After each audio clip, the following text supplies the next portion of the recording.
ملت اسلامیہ امیر الہند حضرت مولانا سید ارشد مدنی صاحب دامت برکاتہم تشریف فرما ہے۔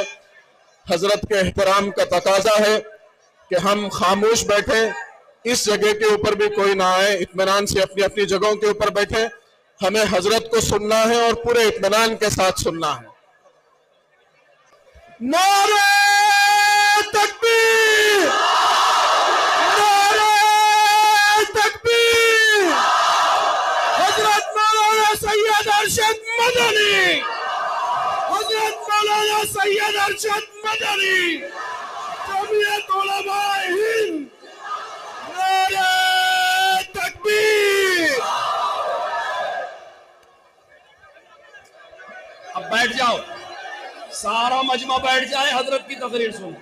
بھائی بیٹھ جاؤ، سارے مجمع والے بیٹھ جاؤ، والنٹر حضرات بھی بیٹھ جائیں۔ بارک اللہ، تقبل اللہ، بیٹھ جاؤ، جہاں جگہ ملے وہیں بیٹھ جاؤ۔ بسم اللہ الرحمن الرحیم۔ الحمدللہ نحمدہ۔ یہ نہیں چالو ہو رہا تو چالو۔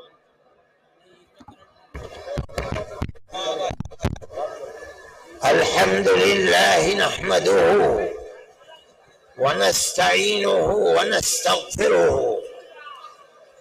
ونؤمن به ونتوکل علیہ ونعوذ باللہ من شرور انفسنا ومن سیئات اعمالنا من يهده الله فلا مضل له ومن يضلله فلا هادي له ونشهد أن لا إله إلا الله وحده لا شريك له ونشهد أن سيدنا ومولانا محمدا عبده ورسوله أما بعد علماء کرام، ارباب سیاست اور قرب و جوار سے آندھرا پردیش سے آئے ہوئے لاکھوں فرزندان توحید، میں آپ حضرات کا بڑا ممنون و مشکور ہوں کہ آپ جمعیت علماء ہند کی آواز پر اپنے کاروبار اور اپنی مشغولیتوں کو چھوڑ کر دیوانہ وار اس اجتماع میں لاکھوں کی تعداد میں شرکت کے لیے تشریف لائے۔ جمعیت علماء ہند کوئی سیاسی جماعت نہیں ہے۔ اقتدار کی کرسی پر کون بیٹھتا ہے، کون جاتا ہے، کون الیکشن لڑتا ہے، کون الیکشن میں کامیاب ہوتا ہے، کون ناکام ہوتا ہے، جمعیت علماء ہند کو ملک کی آزادی کے بعد سے اس سے کوئی دلچسپی نہیں ہے۔ لیکن ہم ایک جماعت اور مذہبی جماعت ہیں۔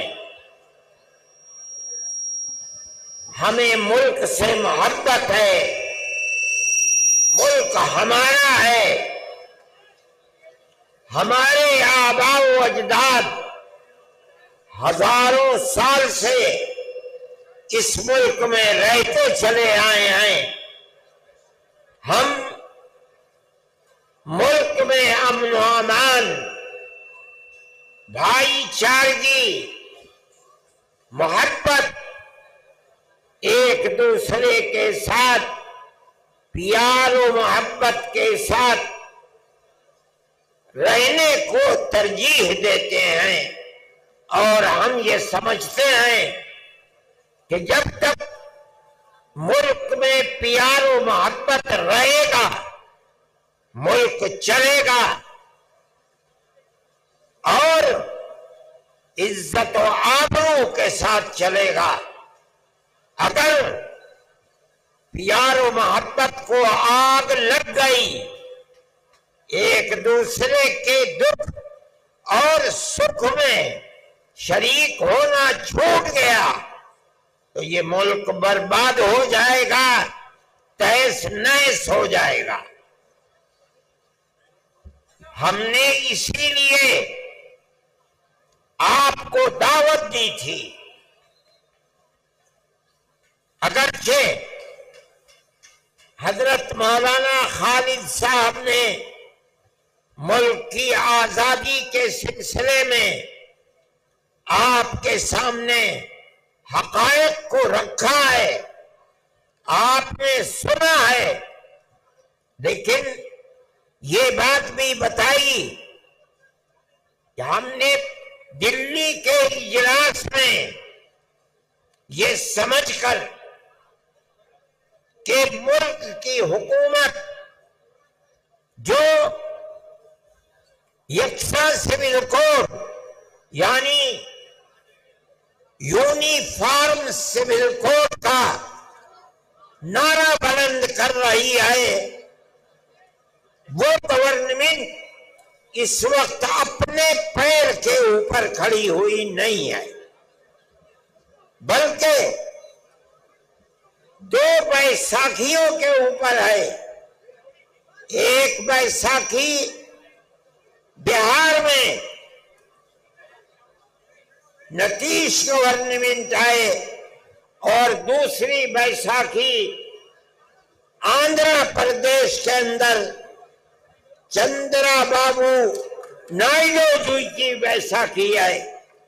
ہم یہ چاہتے تھے کہ ہم ان دونوں پارٹیوں کو یہ بتائیں کہ ملک کے اندر جب تک ملک کے دستور کی حفاظت نہیں کی جائے گی اس وقت تک ملک اپنے پیر پر کھڑا نہیں رہ سکتا۔ ہم نے ایک اجلاس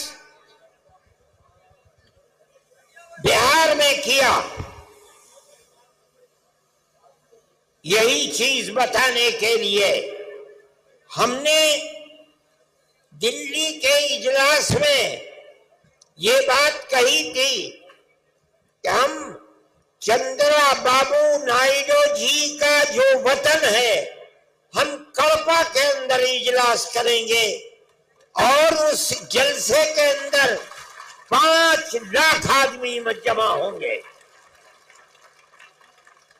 اگرچہ جمعیت علماء ہند نے آج سے پہلے کبھی ملک کی آزادی کے بعد، ملک کی آزادی سے پہلے کڑپا میں کبھی کوئی ایسا اجتماع اور جلسہ نہیں کیا تھا، لیکن ہم یہ سمجھتے ہیں، ہمارا عقیدہ ہے، ہم اس بات کو جانتے ہیں کہ ملک کا مسلمان اپنے ملک کا وفادار ہے، وہ ملک کے اندر امن و امان کو قائم رکھنا چاہتا ہے۔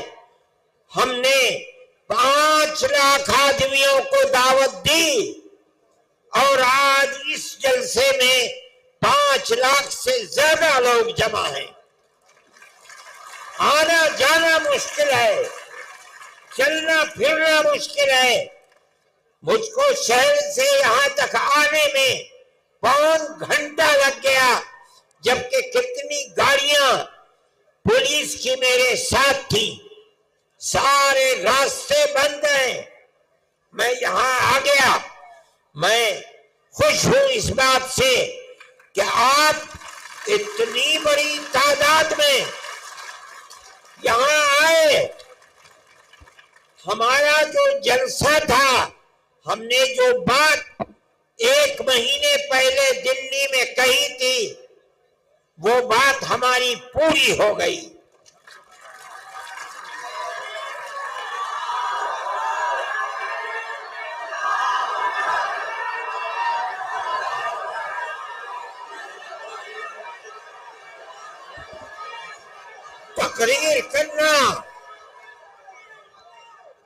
تقریر کرنا ہمارا مقصد نہیں تھا، ہمیں تو گورنمنٹ کو یہ دکھلانا تھا، چندرا جی کی گورنمنٹ کو، کہ آپ جس صوبے اور اسٹیٹ کے چیف منسٹر ہیں وہاں کا مسلمان چاہتا کیا ہے۔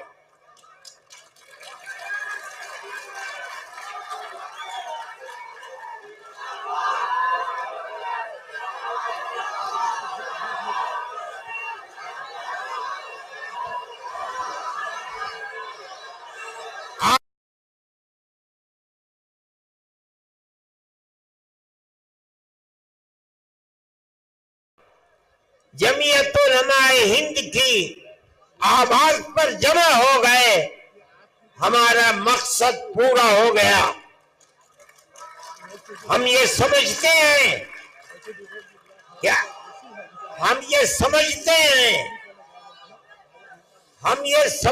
ہیں کہ آپ کے یہاں جمع ہونے کی آواز صرف اس پردیش ہی میں نہیں، پورے ہندوستان میں نہیں، پوری دنیا کے اندر پہنچ رہی ہے۔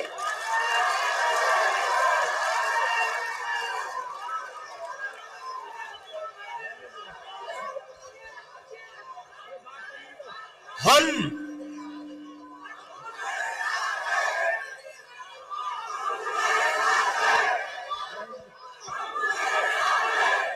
جمعیت علماء ہند یقینی سمجھتی ہے کہ اللہ اگر چاہے گا تو یہ بل ریجیکٹ ہوگا، پاس نہیں ہوگا انشاءاللہ۔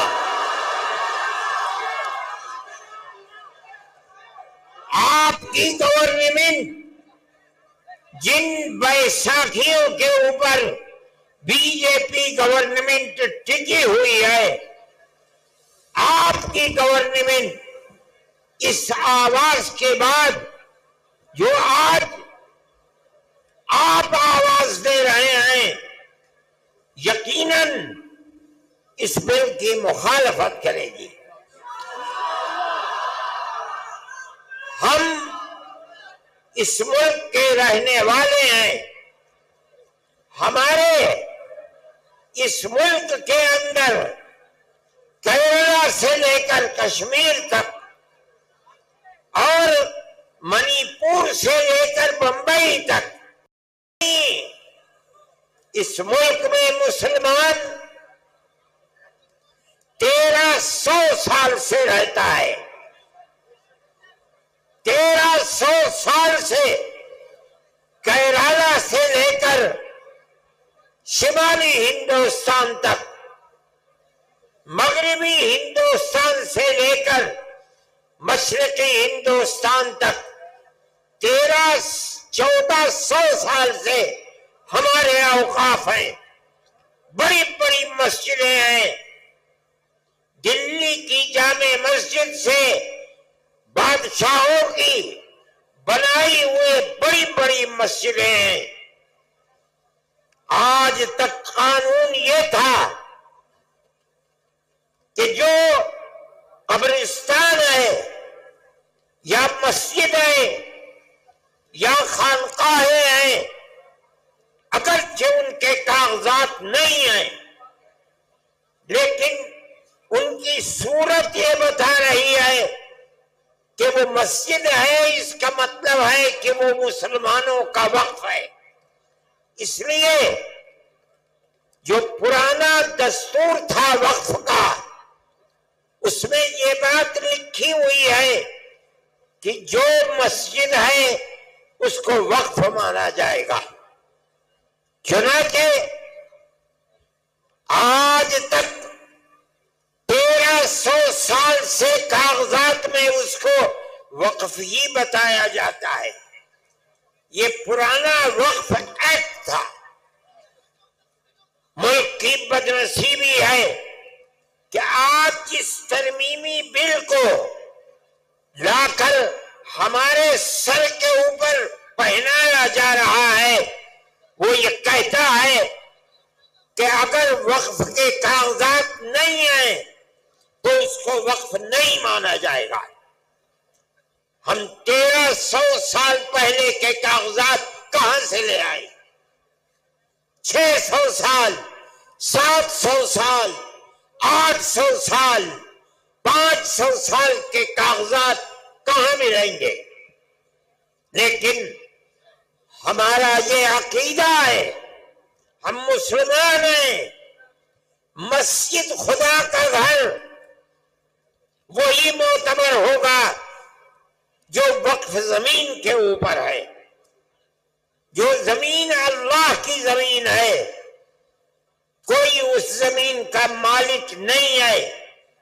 کسی کی زمین کو چھین کر مسجد نہیں بنائی جا سکتی، اگر بنی ہے ہم اس کو مسجد نہیں سمجھتے۔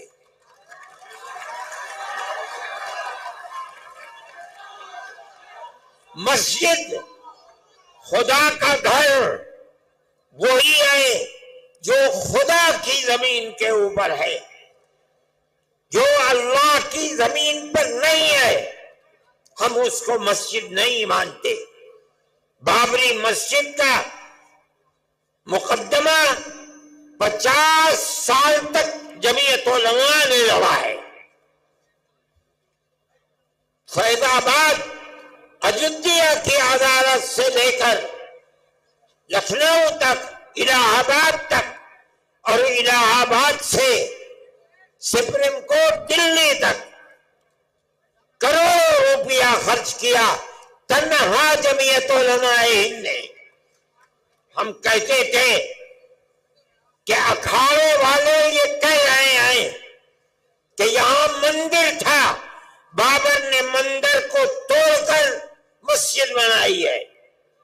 ہم کہہ رہے تھے، ہم نے عدالتوں میں کہا، پلیٹ فارموں پر کہا، سپریم کورٹ میں کہا کہ اگر یہ قانون، جب سپریم کورٹ کا فیصلہ آیا تو مکمل فیصلہ ہے، لکھا ہوا، اعلان ہوا اس کا کہ مسجد اپنی جگہ پر مسجد ہے، کسی مندر کو توڑ کر مسجد نہیں بنائی گئی۔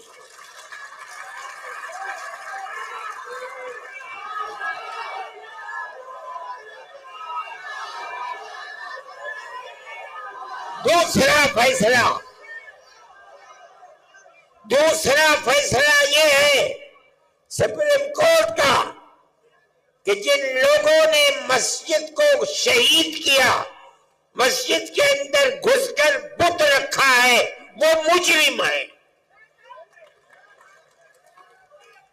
لیکن ہم یہ سمجھ رہے تھے کہ تیسرا فیصلہ اب یقیناً یہ آئے گا کہ مسجد مسجد ہے، مندر نہیں ہے، مسلمانوں کا حق ہے۔ لیکن تیسرا فیصلہ آیا کہ ہم مسجد اکھاڑے کو دیتے ہیں۔ ہم کچھ نہیں کر سکے، وہ ہماری سب سے بڑی عدالت ہے، لیکن ہمیں اس بات کی خوشی ہے کہ بابری مسجد مسجد تھی۔ ہندوستان کا سپریم کورٹ بتاتا ہے مسجد اپنی جگہ پر ہے۔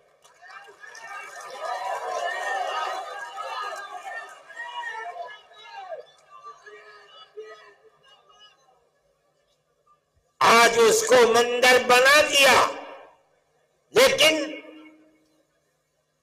پوری بی جے پی اس کو اپنے الیکشن کا معیار نہیں بنا سکی۔ بے آباد ہے۔ اجودھیا کو یہ سمجھا جا رہا تھا کہ وہ ملک کی مذہبی دارالسلطنت بن جائے گا، لیکن کوئی نہیں نہ آنے والا نہ جانے والا۔ میرے بھائی، جمعیت علماء ہند ملک کے اندر امن و امان کو قائم رکھنا چاہتی ہے۔ ہم سڑکوں پر نہیں اترے، ہم نے کوئی احتجاج نہیں کیا۔ سپریم کورٹ ہمارا ہے، ہمارے ملک کی سب سے بڑی عدالت ہے۔ ہم یہ سمجھتے ہیں کہ اس کا یہ فیصلہ اگرچہ بابری مسجد اکھاڑے کو دے دی گئی، لیکن اس کا یہ فیصلہ کہ مسجد اپنی جگہ پر ہے، مندر توڑ کر نہیں بنائی گئی، ساری دنیا جو چاہے کہے، ہم کہتے ہیں کہ ہم جیت گئے، ہم ہارے نہیں ہیں۔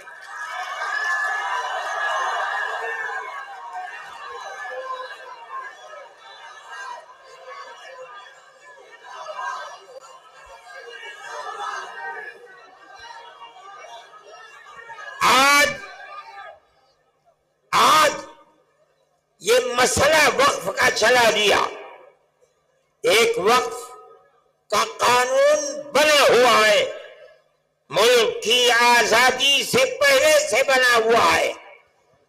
اس کے اندر جمعیت علماء نے اپنے بڑے بڑے اجتماع کر کے اس کی کمزوریوں کو دور کرایا، اور آج وہ قانونی بل ہے۔ اس کے اندر یہ بات ہے، وقف بائی یوزر، کہ جو وقف کی حیثیت سے، خانقاہ کی حیثیت سے، قبرستان کی حیثیت سے 100، 200، 3، 4، 5، میں کہتا ہوں 1300 سال سے چلا آ رہا ہے، اس کے کاغذات ہیں یا نہیں ہیں؟ چونکہ اس کی صورت وقف کی ہے، اس کی صورت عبادت گاہ کی ہے، سینکڑوں سال پرانا ہے، اس لیے اس کو وقف ہی مانا جائے گا۔ اسی قانون پر عدالتوں کے فیصلے ہیں، وقف کونسل کے فیصلے ہیں، وقف بورڈ کے فیصلے ہیں۔ کیوں؟ اس لیے کہ ہندوستان میں مسلمان اسلام کا ماننے والا ہے، قانون یہ ہے کہ جو وقف ہے وہ وقف ہی رہے گا، جس کی صورت وقف کی ہے اگرچہ اس کے کاغذات نہ ہو، اس کو وقف ہی مانا جائے گا۔ آج تک اسی کے اوپر عمل ہو رہا ہے۔ آج یہ ترمیمی بل، میں جس کی صورت کو برا سمجھتا ہوں، وہ ترمیمی بل یہ آ رہا ہے کہ اگر کاغذات نہیں ہیں اس وقف کو وقف نہیں مانا جائے گا۔ اس کا مطلب ہے کہ گورنمنٹ اس کو کھا جائے گی۔ ہمارے ہزاروں اوقاف، لاکھوں اوقاف، 800 سال، 700 سال، 600 سال پرانے بڑی بڑی مسجدیں ہیں، اور ان سے ملحقہ زمینیں ہیں جن کو یہ گورنمنٹ کھانا چاہتی ہے۔ ہم نے آپ کو جمع کیا ہے تاکہ آپ اپنی صوبائی گورنمنٹ کے سامنے اپنے اس نظریے کو رکھیں کہ مذہبی اعتبار سے ہمارے اوقاف ہیں، اس کے خلاف اگر کوئی نیا بل آتا ہے جو ہماری ان اوقاف کو ہڑپ جانے کے لیے قانون بناتا ہے، ہم اس قانون کو قبول کرنے کے لیے تیار نہیں ہے۔ نعرہ تکبیر! جمعیت علماء ہند مولانا ارشد مدنی.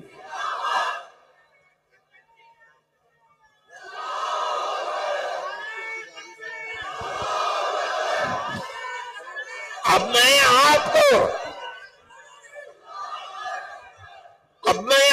کو اس وقف نے، اس ترمیمی بل نے جس کی ہم مخالفت کر رہے ہیں، میں آپ کو بتاتا ہوں یہ موجودہ ترمیمی بل نہیں ہے، در حقیقت مسلمانوں کے اوقاف کو کھا لینے کے لیے بل لایا گیا ہے، ہڑپ کرنے کے لیے بل لایا گیا ہے، مسلمانوں کی جائیدادوں کو چھیننے کے لیے بل لایا گیا ہے.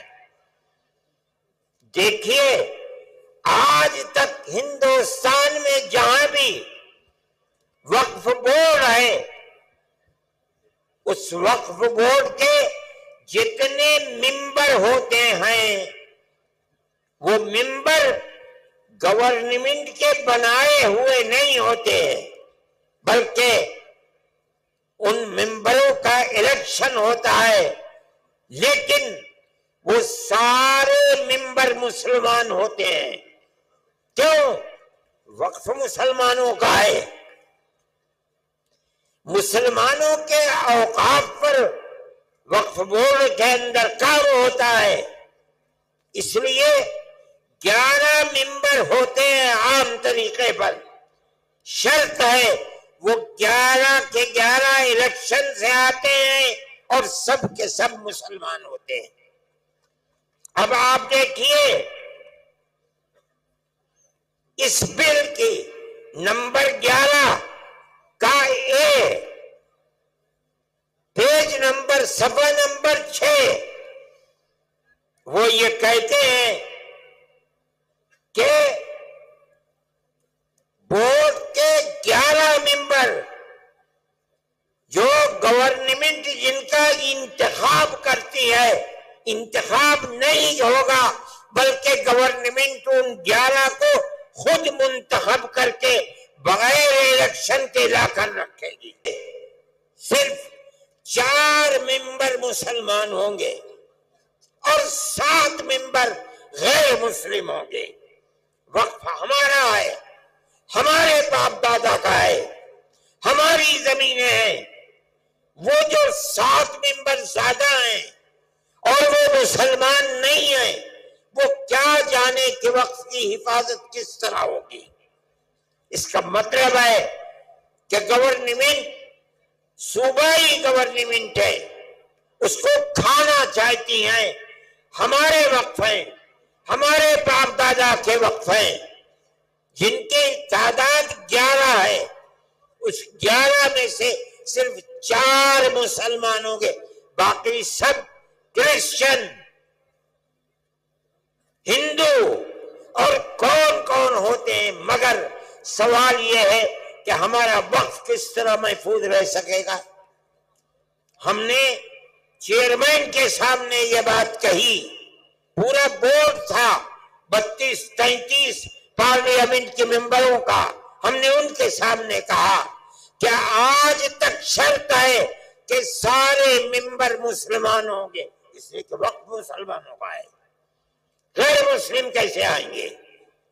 وہ کہتے ہیں نہیں، اس نئے وقف کو کہا جاتا ہے گورنمنٹ کی طرف سے کہ ہم اوقاف کی حفاظت کے لیے یہ ترمیمی بل لائے ہیں.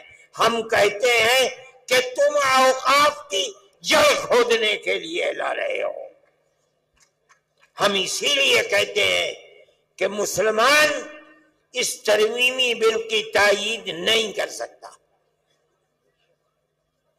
اسی لیے ہم نے چیئرمین کے سامنے کہا، پارلیمنٹ کے ممبروں کے سامنے کہا، ہم آپ کے سامنے کہہ رہے ہیں کہ آپ ان کی کمزوریوں کو سمجھیے.